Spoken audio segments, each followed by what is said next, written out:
Hey everyone, it's Techstrong Gang. If you don't like this, you could click to cancel.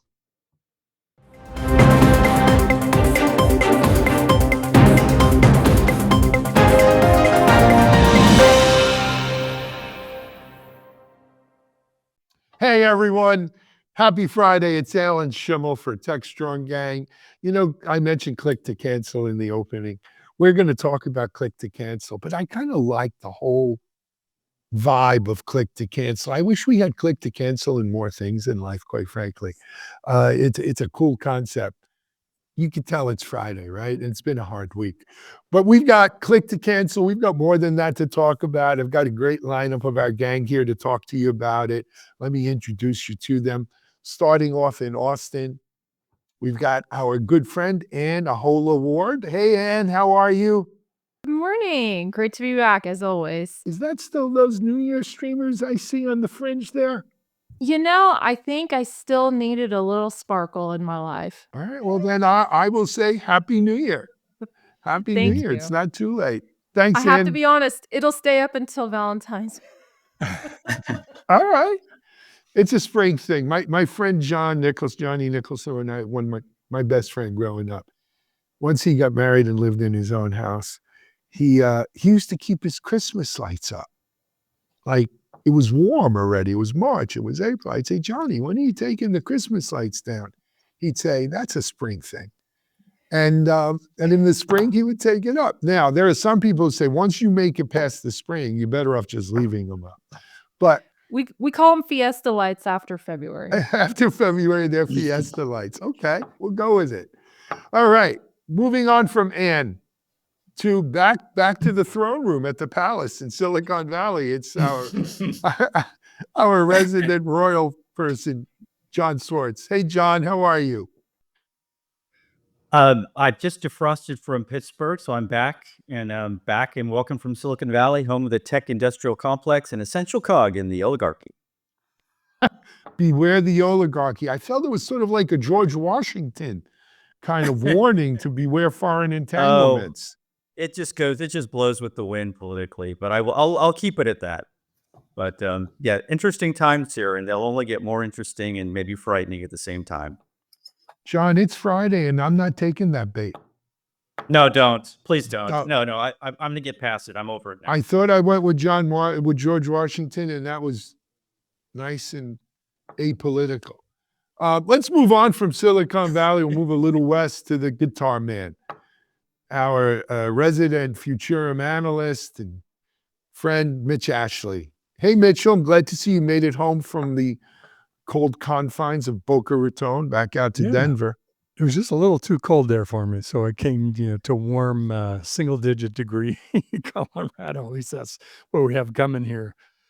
So I'm still recovering, in a good way, from an amazing Greek food dinner. We had a fantastic meal. Oh, that was the last meal. That was last. Well, last night, whoever was left, I brought to my house and we made dinner. I made That's dinner. always fun too. Yeah, it was good stuff. But it was good seeing you. Lefkas or whatever it was. Yeah. A good all hands meeting in Boca. Speaking of traveling home from Boca, he came, he saw, he went back. I caught that geriatric express flight, and here I am back in New York. You know what I love about the flights, though? Getting on the plane, there's 25 people who need wheelchairs. Getting off, it's like a miracle. A miracle. Getting off, 2 people need wheelchairs, the rest of them run. So Ellen, I have some good news for you though. When What's I was at Carnegie Mellon, they are developing, and actually I'm going to add this to the story. They are developing with the airlines wheelchairs that can be taken straight onto the plane and be part of the seating to expedite the process as part of a robotics program. That would be because PBI, if you guys have ever flown at a PBI airport, Palm Beach, you got to board a half an hour earlier, start boarding to get all the wheelchair people in. And I'm not kidding. When the flight lands, it's a miracle. No one needs a wheelchair to get off. I thought PBI stood for Please Board Invalids. Isn't that what it is? No. Yeah. Well, okay. Yeah. I again, don't want to get political, but you could go see either the Trump plane or Air Force One parked out there all the time too, because God Well, that was knows what I was referring to. But how yeah, many See, days a week the It president seems works. to me if this conversation continues, we are going to get canceled. So maybe we should jump into it. people were clicking the close All button. as right. you Anyway, Mike, it's good to have you back. It was good to see you in person here in Florida. And Mike took us to some of his favorite haunts down in the area. We had some good meals and drinking, good fun, good time. But we've got to get busy. As I mentioned when I opened the show, I love the concept of click to cancel. If only it worked. What makes me think the FTC is going to make it work? I don't know. But Mike, why don't you kick us off here? So we've talked about this last year, and honestly, we were all a little skeptical. But now here comes this actual order from the FTC. And so, Anne, what's your sense? Is this actually going to happen, or will the new administration kind of cut their legs out from underneath them, and this isn't going to happen at all? But it seems to me a lot of people I talk to, to Alan's point, are pretty excited about this capability. I think it's an amazing thing. The concept being that if you have 2, 3 clicks to sign up for something, it should be the equal amount or lesser to cancel. I think it's a common consumer complaint, and they're actually rolling it out or enforcing it as early as May of this year. So I do think that they're serious about it. I think that the key aspects that I think are particularly helpful is the ease of cancellation, the transparency of what you're signing up for. Definitely, like in places like the App Store, you can subscribe to things and not even know it. And it's something that's really meant to protect consumers and help them understand how to get out of things that they can get into so easily. I think the consent requirements are also really important. But the thing that I read this week that I hadn't heard about before was the prohibition of dark patterns. So that means deceptive, manipulative user interface designs, things that make consumers go into unwanted subscriptions. I would say this is probably going to get heavily litigated because a lot of companies are going to lose this. I can remember 2 instances where this took hours of my time, one of which was XM Radio. I basically had to threaten legal years ago to get them to finally cancel our subscription. And then Adobe. I fought with Adobe, my subscription there for over a year. I had to actually involve my credit card company because they just kept charging me. And so the idea is that this will also save consumers time because a lot of time gets wasted in trying to understand how to get out of these things that you can get into so easily. So it's a very logical and helpful mandate, and I hope that I hope they're successful with this, and then we can move on to resort fees because I don't know about you. Yeah, but they're working on that too, and that particularly grinds my gears because you can book a hotel for less than $200 and then you spend another 50 on a hidden fee. So I applaud them for doing this. I hope it actually works. So I have a rule. At the very least, if I could sign up for something online, I should be able to cancel something online. Companies that say, oh no, if you want to cancel, you got to call this 800 number, press 1, 3, 5, and then 7, and then wait in the queue and listen to their stupid music for a half hour. And then they're going to try to, in the case of like Sirius the satellite radio, oh well, we'll give you a terrific deal. It's only $9.95. No, if I want it, I'm canceling. Well, how about if I give it to you for $7.95? What would you do if I gave it to you for $1? No, just get away from me. I'm canceling. Adobe does that too. I do think it's part of the deceptive practice. And yes, I think it's gonna be another. good. Oh, sorry. Go ahead. I think it's going to be good for them in this sense, right? I think a lot of people got wise to this over the years and don't buy things because they know that they're going to get beat up on subscriptions. And longer term, maybe more people will actually subscribe to something because they won't feel like they're So- going to get ripped off. I'm not that optimistic. I think this goes away in the new administration. I think it's going to be heavily litigated. How are you but going to sell all of those Trump gold coins and flags? Oh, jeez. I will say I hope that I think one of the other things it was Sneakers. meant to combat was signing up for something online and then requiring it in person. So like my gym, for example, that I haven't Right. been to in a year, they require me to go in person to Yes. cancel. And That's it's like, that's well, that's interest. If I was You're showing up right. there, then this wouldn't be a problem. So there are health clubs that demand that members cancel by certified mail or in person, and then I don't even want to go into cable subscriptions. The time you spend on the phone. I mean, this reminded me of a controversy that AOL went through years ago, decades ago. They were in hot water because it was so simple to sign up for it then, yet utterly impossible to unsubscribe because you couldn't find numbers, contact information. This is something that is just analogous for the tech industry. And I think they're going to be a little bit put off by this and probably fighting and whispering to certain officials that we need to dissuade and get away from this. But There's one area sorry. where we already have this. Apple, if you subscribe to a service using Hide My Email, it goes into your subscriptions like other things you buy through the App Store. Yeah, and you can go into your App Store subscriptions Any of those you can and cancel cancel right right there. from there. I found that very useful too, Oh, Mitch. I love that. Me too. And I've I used hope it it's- over and over. I hope it's less clumsy than the rollout of GDPR. Yeah, no, it is. If you go in, like if you're on Oh, the wow. Mac and you go into your Apple account and it has your subscriptions there and you could turn them off as you go. Mike, to your point about how consumers get wise to this, now I would do a variation on this. When I was looking to, like I was a DirecTV customer years ago, and they would give you these great come-ons and then 6 months later your price would double. And what I quickly found out, if I would just get on the phone and say, I want to cancel, they would put me to the saver department, basically. And they'd say, oh, wait, before you cancel, let us do this for you. I'd say, they'd say, why are you canceling? I said, because you're too expensive. And they would roll out every offer they had until I accepted something. And so I really wasn't looking to cancel. I was just looking to save money. Yes, my wife does it exactly the same. She does that annually. She'll threaten to cancel, then she gets a sweetened deal. And that's part of the strategy. That's another part of the consumer experience. It's kind of like going to the shook, right, and bargaining with the people. But Well, if you look at the legislation, FTC's rules, it has a lot of what we're talking about. It has to be the same medium. You don't have to talk to a person. To do that. And you should be able to do it should take the same effort as it does to sign up as it does to cancel. So, if this flows through, I think it's a great thing for the consumer. Certainly good for us. Agreed. I think those gaming companies are going to be in a lot of trouble though, because I can't tell you the number of times that over the years that I had to go look at one of my kids' accounts and say, so there's subscriptions within subscriptions to this thing? How does that work exactly? Well, but you know what? Again, Apple and Google, when you download an app or a game like that, it'll tell you in-app subscriptions.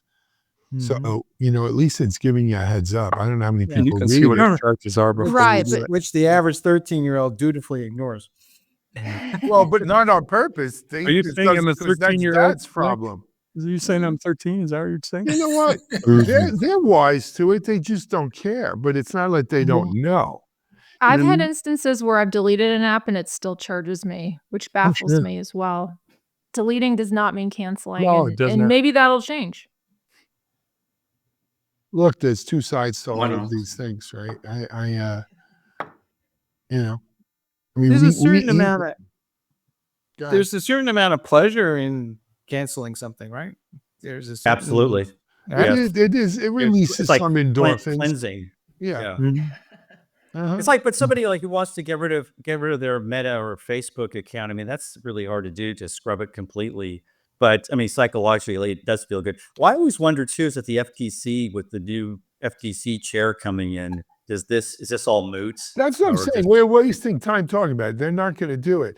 But to your point with Meta and our friend over ZY, whatever the heck they call that one now. What I find interesting is a lot of my friends who have abandoned those platforms have not canceled per se, especially if it's free accounts that don't cost them anything, because they want to preserve their name so that Exactly. I no do one that. comes in and tries to impersonate them with their name. And And that is happening. That is actually happening. I ran across a friend of mine. She has, I don't think she knows this, but she has 2 other profiles associated with her name with different birth dates. Yeah.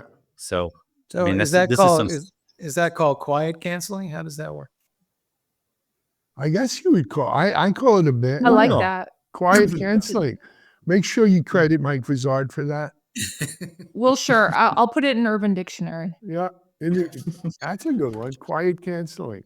Anyway, let's take a break here on Techstrong Gang. We're going to come back and talk about one of our favorite topics, AI. But AI in healthcare. You're watching Techstrong Gang. Modernize your business to fuel innovation and elevate customer experiences. With the Builder Community Hub, AWS and its partner network provide essential tools for transforming applications and infrastructure to fully leverage the cloud. Discover free trials, in-depth demos, and essential resources to empower DevOps engineers and developers to deliver value faster and more reliably. Visit the Builder Community Hub to learn more. Folks, we're back and we're talking about AI in healthcare, specifically some stuff that NVIDIA is doing to help drive research and development in this area. And I got to tell you, this story is a little raw for me because a close friend of ours and my family passed away yesterday. And it was a long battle with cancer. And part of the issue was it took them too long to discover the root cause or that it was even there. And it became a bigger issue than maybe it should have. Who knows? But John, you're looking into this story and you wrote a couple other things in this area. And I've also talked to AstraZeneca about what they're doing. There's a lot of good work being done here. Yes, there is. I mean, NVIDIA made an announcement Monday. It was a pretty ambitious announcement. They had a briefing with Kimberly Powell, who's the vice president of healthcare there, and they mentioned a number of partnerships. One was with IQVIA, which I cannot pronounce, to accelerate drug and medical device developments through, I think it's the AI Foundry service and agentic AI at NVIDIA. ARC Institute, they're going to accelerate computational biomedical research via AI models. Illumina, genomics insights with also Mayo Clinic. They're going to speed up AI-driven digital pathology through computing platforms such as that are powered by Blackwell. And in a sense, they're doing a lot of things that I think are incredibly important, and they have high ambitions. They're talking about basically using agentic AI and physical AI to revolutionize healthcare, increase access, and drive discovery.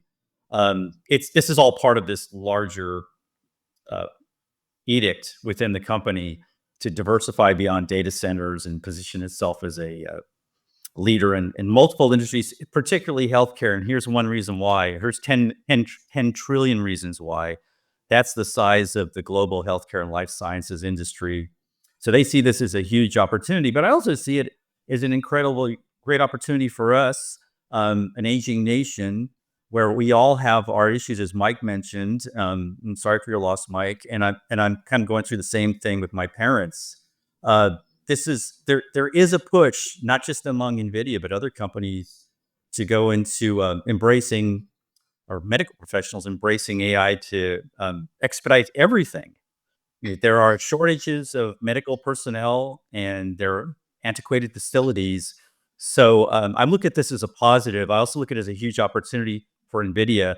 But first and foremost, I think it's something that we all have got to do a much better job with, and that's just healthcare in general.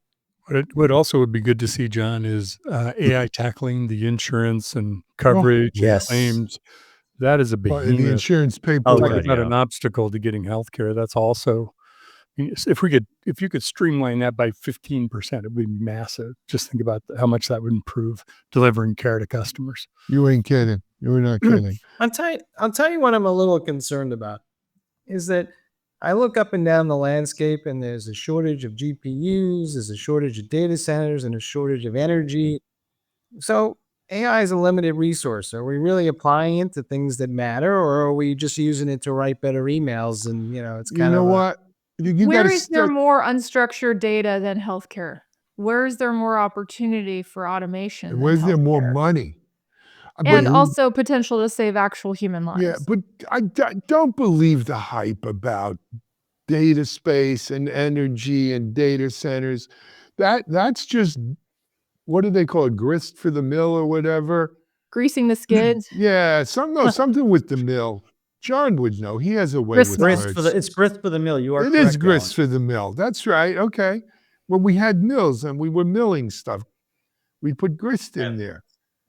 All right. Anyway, but I'll be we'll back to you on that subject next week with some real data. that no, says absolutely. You milling know works. what? Show me one AI implementation that's not happening because we don't have enough data center space or we don't have enough energy. They I want will, because more it's and we'll overbuild it. I remember when they used to, if only we had more fiber we for the we internet. can't If only we we had can't more fiber. Level 3 in Interlaken, when I used to live there with Mitchell, they were sitting on enough dark fiber for 30 years that they're just starting to use it now. But that's all you heard. It's only we had more fiber for the internet. we'll get back to that. But Yeah, with some real Well, nonsense. if there's here. one Here's- thing we've never underbuilt, and that's data centers. I mean, think about going Yeah, back to when IBM we is were still selling data centers from the Cold War. if anything, we'll over-rotate on data centers, I Yeah, think. we'll wind up with too much. But here's my issue, because I'm a meat and potatoes kind of guy here, right? And I think we're biting at the edges of what AI can really do in healthcare. It's not about reducing errors in clinical paperwork. I'm not saying it's not a good thing. It's a good thing. But let's talk about where the real shortage is. Qualified doctors, qualified professionals, right?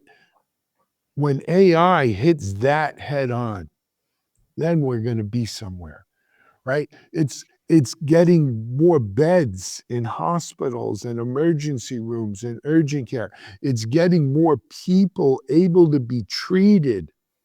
That's the thing here. And Mike, I'm sorry for your loss as well. I think unfortunately all of us have suffered in our family from a result of people. It just took too long to get care. It took too long to Right. get the right care. Oh, looks like you might have a malignancy. Well, let's schedule an MRI. When can I get that MRI done? What about 2 weeks from tomorrow? Then it's going to take a week to get the results, and then I'm going to have to show it to the doctor, and then he's going to refer you to the oncologist, and then the oncologist, he's a good oncologist, one of the best. Can't get in to see him for 3 months. By the time you do, you're dead. That's the issue, and that's what AI has to tackle. You know, I think Mike? it has to tackle that too, Alan. I wrote about this, actually comment on a post that Keith Townsend put up with Future. Is that all the focus on general productivity, Copilot for your PC, et cetera, those are all interesting, but that's not the real value of AI. Improving individual productivity is a very hard thing to measure. How much time do you really truly save writing emails? What really matters is improving process, eliminating processes. That's the way you want to get more efficient, not have to do something. That's another way. And I think that's the big question about AI is what's the ROI? People are asking, we had that conversation the other day about, are we backing off on AI investment because there's not a ROI for it? Well, if you're just doing it as another Slack or another team or another kind of productivity tool, that's hard to justify. But if you're streamlining processes, if you're making maybe even redesigning them because you have AI, just to pick one thing, more or less finding the shortage of talent that you can have. Security people, let's find more security people, right? As well as doctors. So I think there's a continuum of value, but it's not just general productivity. Yes, it'll help us, but that's not where the real money is.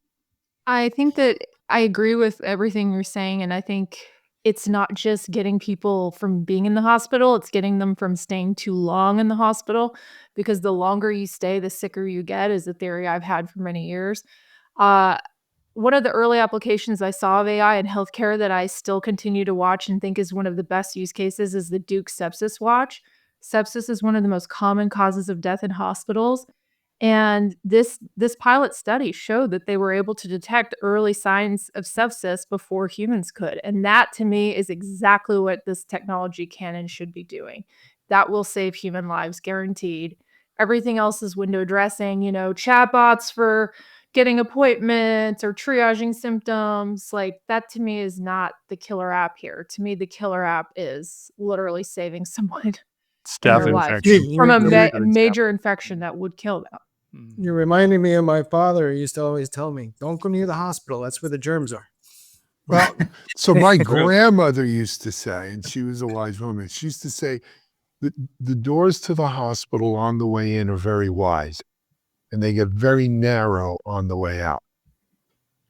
And I think that's still true. But no, I foresee a day where AI is. I'll give you a for instance. My wife, I walk the dog this morning, go upstairs, Barney's getting dressed to go to the gym, and she says, my cholesterol, I got my blood work results, because you get that before you go to the doctor, right? My cholesterol's back up. I said, when are you going to the doctor? Oh, not till I think 2 or 3 weeks. I said, well, if I were you, I'd start taking I take citrus bergamot or bergamot, whatever you call it. It's really good. And I'm not a doctor. I'm not telling anyone to take it, but it reduces your cholesterol. I said, start taking my citrus bergamot. She said, well, I'm not sure. Maybe I should wait for the doctor. I said, Bonnie, if you start taking this now, by the time you go to the doctor, your cholesterol it's not sky high anyway. But we need, it would be so much better. So much of what we waste people's, like doctors' times with is something like that. When they should be looking at, so triage is important, right? Triage is prioritizing where we put our time and who gets a bed and stuff like that. And that could be really helped with AI, really helped. And that will save lives. If my doctor's concentrating on the guy who might be we have another friend, Mike, and I, who's in the hospital right now with a myocardial infarction. I don't know if you saw this morning, he said it was close. He wouldn't be alive except his wife made him go to the doctor for chest pains. Those are the people you got to prioritize, not necessarily, and there may be, I'm not a doctor, but I do believe that AI is going to have a profound impact on improving the healthcare system up and down. And I hope it's an equalizer, because I have to be honest, as a woman, I'm less likely statistically to be listened to and diagnosed properly than a man. And that's not just because women don't get listened to or pain is ignored. It's because statistically more money goes to men's health issues. I agree with you. In It's a studies, terrible like, thing. by far. And that's women. Let's not go to economically. But could AI equalize that? Because AI doesn't care if I'm a man or a woman. It's looking at Absolutely. my And they data. don't care if you're black or white or Hispanic or Right, Asian. exactly, which goes double And if that's you're a a whole minority. that's a whole nother boogeyman. But anyway, don't get me started. It's Friday. We're taking a break here on Techstrong Gang. Let's come back and talk about something not controversial, like the FBI deleting files. You're watching Techstrong Gang. Discover Techstrong Group, the epicenter of tech innovation. We're your go-to for reaching IT leaders and practitioners worldwide. Our secret? Impactful content that sparks awareness, engagement, and top-quality leads. With us, you'll access editorial websites, streaming videos, virtual events, custom content, analyst research, and more. Join our satisfied clients. Let's revolutionize your tech journey. Contact us today and tell your story to the world in the most powerful way with Techstrong Group. All right, folks, we're back. And yes, it is maybe controversial. We'll see how this conversation works out. But the FBI has been deleting some files that contain some malware that were allegedly distributed by some folks associated possibly with China. You know how all these legal terms are. But I think this is one of the first times, or maybe they've been doing it, but Al, I'd love to get your thoughts here. FBI is actually reaching into people's systems to delete files. And it seems like, you should get some permission, maybe. I don't know. But what's your take on this? And are there legal implications here? Yeah, I can sum up my take on this in one line. The road to perdition is lined with the best of intentions.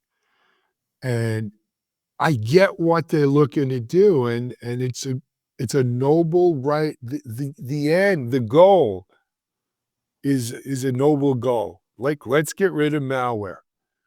The means leaves a lot to be desired, right? And so the road to hell is lined with the best of intentions. Do I trust the FBI to come onto my machine and delete files. That's how. I trust There's really them a- over the Chinese government.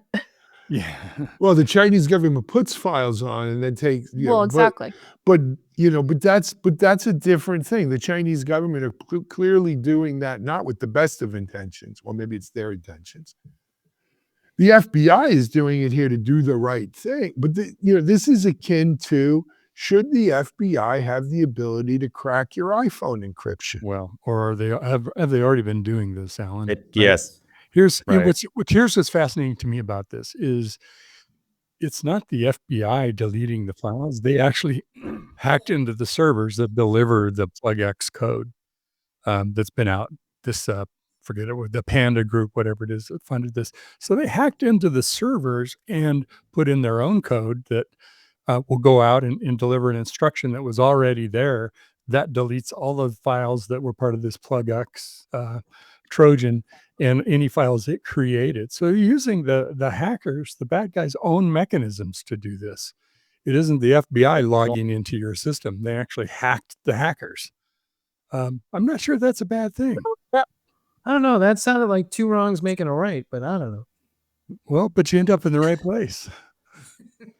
Right, but did they do this without notice? Did they do this under cover of darkness? Oh, Did they not sure. Well, disclose? they did. the servers in the U.S.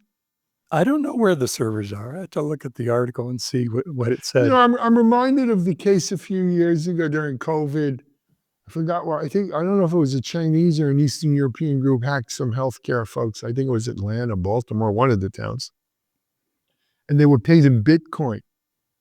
And miraculously, about a week later, the Bitcoin, the malware group got all mad and put out sort of, stuff online. How dare that their Bitcoin was stolen. Their Bitcoin disappeared. And that's when I first realized, the NSA can make Bitcoin disappear. And what, that's something we've got to, that's a reality. And so again, road to perdition, right? The intent and the cause is right. And Mitchell, in this particular case, they did the right thing, it sounds like. The problem is the potential for malfeasance here is bad. Did they go get some sort of court order for this? Like what was the from 9/11 Bush, the Patriot Act? They set up the court. Law enforcement would have to go get permission before they did something similar to this. So this Right. is even more entwined, Alan, because the servers, I just was doing a little search, the servers were actually taken over by the French government. Servers are located in Tokyo. And so the FBI worked with the French law enforcement agencies to turn this code on and have it delivered. So it's not just us doing this if we actually have a multi-government plot here to delete files. Assuming that the servers are under Japanese sovereignty, did they say okay? I mean, that's kind of the I don't know. It's a good kind question. of dynamics. Did this thing get really compelling and interesting? I don't think the Japanese are going to come forward and say No. that. I mean, What the are the J- servers were Think taken about over. it. Are the Japanese going to say, yeah, we gave permission to this French and American to come in here and hack into servers under our jurisdiction? So none of yours, just letting you know, the French and Americans, if we would decide we're going to let them come into your servers too here in Japan, Japan's never going to say that.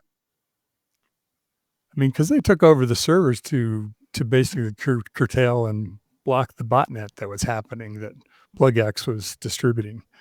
So there were good reasons why they took it over, right? Now, okay, what about this scenario? I mean, if it's not them, who should it be? Or are Right. we No, I'm on not our own saying if it's, officers? I'm just saying there needs to be an oversight. There needs to be, much as in the Patriot Act, they set up, I forgot the name of the court that was set up for Patriot Act. Or the Pfizer court? Yes, I think that was it.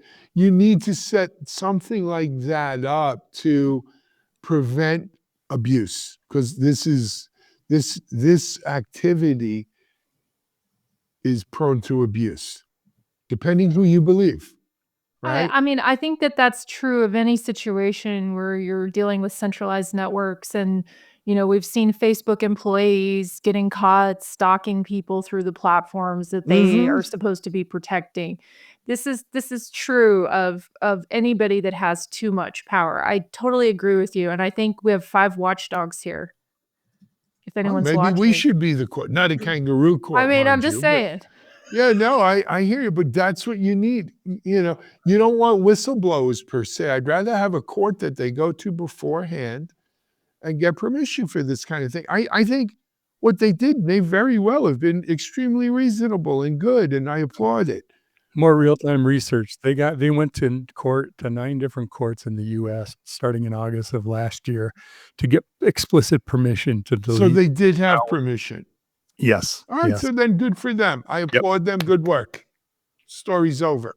There you go. Congratulations to the FBI and our good friends in the French government. It was probably Interpol or I- someone, right? I think more transparency is still required here to kind of say, okay, what exactly did the court approve and when and why? And Well, you could those make a Freedom of Information Act on that. yeah, I'll get that. Well, hopefully with AI, I might get that in a week, but right now I'll get it in 9 months if I'm lucky.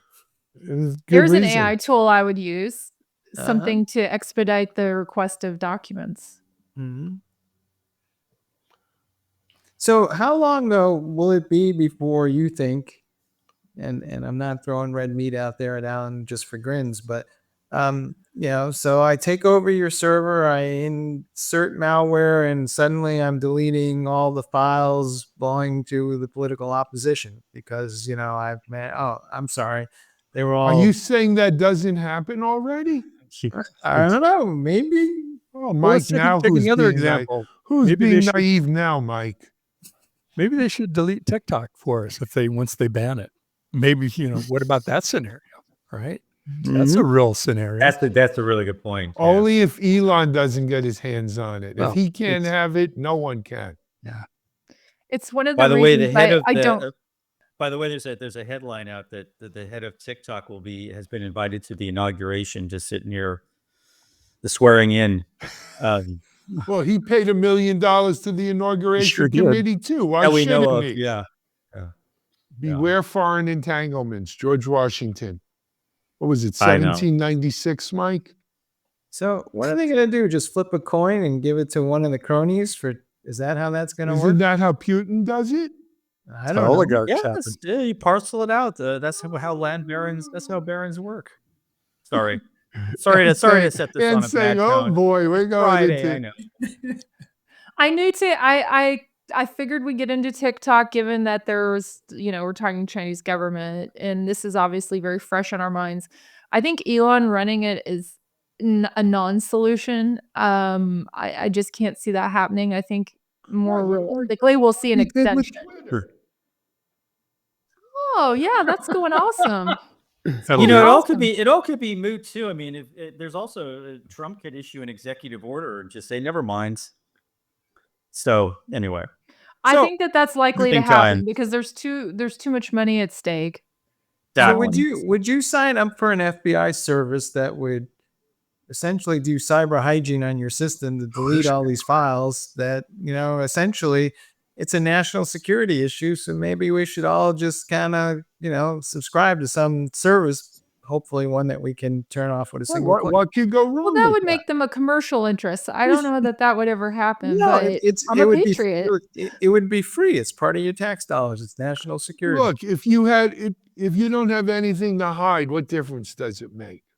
That was Well, always yes, the thing. but I'm I'm never gonna kidding. buy I'm a being I'm never gonna buy a car that has the ability to be shut off externally. I have a very How do firm you belief know?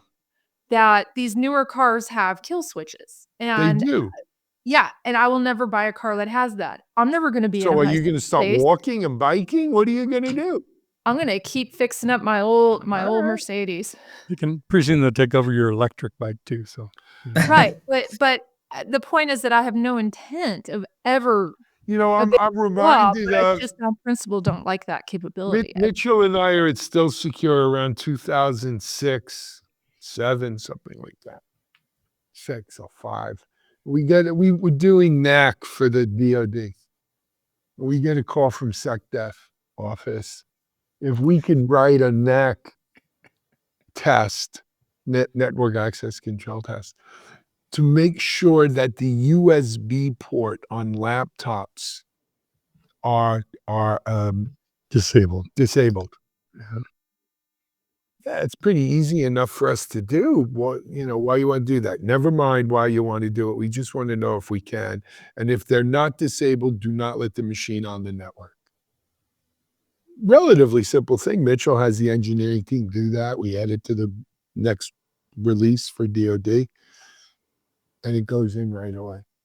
We find out about a year later, not through Freedom of Information Acts, that, some foreign entity, probably the Chinese government, just went into the Pentagon parking lot and threw USB thumb drives into, like they dropped, a bag dropped. And the hyper intelligent people over there picked them up off the floor and said, "Oh, great, a USB drive. I could use one of these," and plugged it into their laptops. And hence, the Chinese stealth fighter program was born. So, this is real deal. Stuff happens. And certainly when you're in the government or affiliated with, because only 20% of the people in the Pentagon work for the Pentagon, the rest of them work for the, Beltway bandits. But when you're doing work, you do give up your right for them to come onto your machine. And I don't have a problem with. I do have a problem if it's not government affiliated, my work or my laptop or my device or what have you. We saw it with remember, Mitch, there was a time at RSA, all the rage was the bifurcated phone systems where really you couldn't pass through that. It was like a blood-brain barrier, a blood-brain or brain-blood, whatever barrier, versus having two separate phones. I don't, I could see us heading that way, that's the way of it. I do think our governments have a right to make sure that critical infrastructure, national secrets, stuff that, we need if they deem it necessary is protected. It's the same thing during 9/11 or right after 9/11. Remember, they wanted to hack in all the phones and computers to see if there were plans for more attacks. And there was this whole debate raging that gave rise to the Patriot Act and the FISA court. Right? Well, given the level of trust, if you ask the question, do you trust your government, at least to U.S. citizens, I think the overwhelming answer would be no, given the climate we're in. So them doing something like this I think would meet a lot of opposition. Sure. What's interesting is the reason for the no. Yes, depending if you're blue, red, here or there, right? The no has a very different thing, right? They're blue and who's in office, and red right. and who's in office, and exactly. But I think that's the world we live in. But kudos in this case. Let me just wrap the bow here. In this case, it does appear as if the French government and the US FBI went to appropriate courts, worked with the Japanese government, and did the right thing here from following the good doobie rules. And so kudos to them for that, and thank you for doing this. And don't pick up any USB drives in the parking lot. No, that's the moral of that story. and don't use airport Wi-Fi or chargers that are public. Arguably, do it faster next time then, because it takes too damn long to get it through the court system. So maybe we need a FISA court kind of setup where that can be expedited. Mm-hmm. Or maybe we use AI to make it faster. Right. And I would say, we should set up a red and a blue service you can sign up to depending on your personal forum shopping for that. That'll work. Yeah. Excellent. I think, what? It's time to start the weekend. Oh boy. So we can write that spy novel we're all talking about. Yeah, this has been a great Friday edition of Techstrong Gang. We hope you've enjoyed it. We had a good time. We've got a full-on Techstrong TV day for you after this. Check it all out. We'll be back Monday with lots of good fun here on Techstrong Gang. But we hope you have a great weekend. Stay away from that Chinese malware. And until next time, this is Alan Schimmel for Techstrong Gang. We're out.